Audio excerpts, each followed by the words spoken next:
Meus caros amigos e amigas, eu estou lançando o primeiro volume de uma coleção de livros da história da igreja. Aqui nós temos o primeiro volume que trata da história da igreja antiga. A história antiga da igreja vai mais ou menos até o século V, aí por volta do ano 500, até mais ou menos a queda do Império Romano do Ocidente no ano 476. Na verdade, é uma coleção que serão 3 livros, a Idade Antiga, a Idade Média e a Idade Moderna Contemporânea. Por que nós estamos lançando esta coleção? Porque é muito importante que o católico conheça a história da igreja. Um provérbio bem comum é esse: a gente não ama aquilo que a gente não conhece.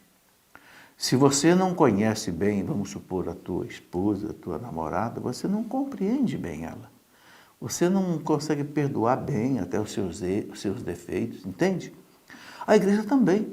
Se a gente não conhecer bem a história da igreja, de 2000 anos, é a instituição mais antiga de toda a humanidade.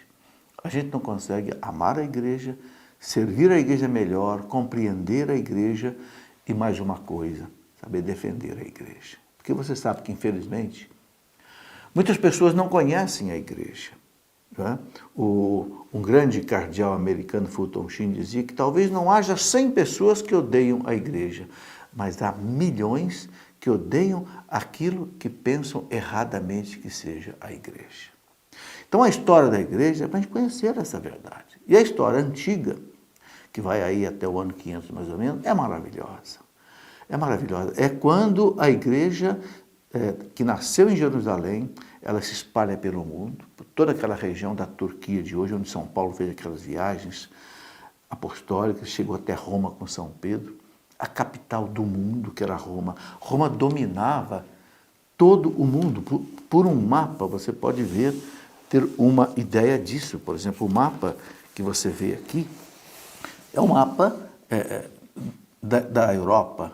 Era o mundo da época, que você vê nesse azul o mar Mediterrâneo e o mar Negro, e toda essa volta mais escura, mais marrom, é onde estava o mundo. E o mundo estava na mão de um império, o Império Romano. Era o maior império que houve na história da humanidade até hoje. E no auge desse império, Jesus Cristo nasceu, exatamente com o imperador César Augusto. Né? Depois ele morreu no reinado do imperador Tibério, os grandes imperadores romanos. Então, quando o maior rei da terra reinava, desceu o rei do céu. Entende? Exatamente para transformar o mundo, que era pagão, no mundo cristão. Então, a história antiga da igreja mostra isso. Os apóstolos chegam em Roma, são massacrados pelo Império Romano, 250 anos de perseguição, a ponto daquele escritor cristão Tertuliano escrever para o imperador Marco Aurélio, que massacrava os cristãos, e dizer para o imperador, na sua obra, seu apologético, dizer para o imperador: não adianta o senhor matar os cristãos, porque o sangue dos mártires é semente de novos cristãos. Essa história maravilhosa que você vai ver, que você precisa conhecer. Até que no ano 313, o imperador se converte, Constantino, porque a sua mãe se converteu. E aí ele proibiu a perseguição aos cristãos pelo Edito de Milão. E depois um outro imperador, o imperador Teodósio, o Grande, lá no ano 385, então, ele oficializou o cristianismo como a religião do Império Romano.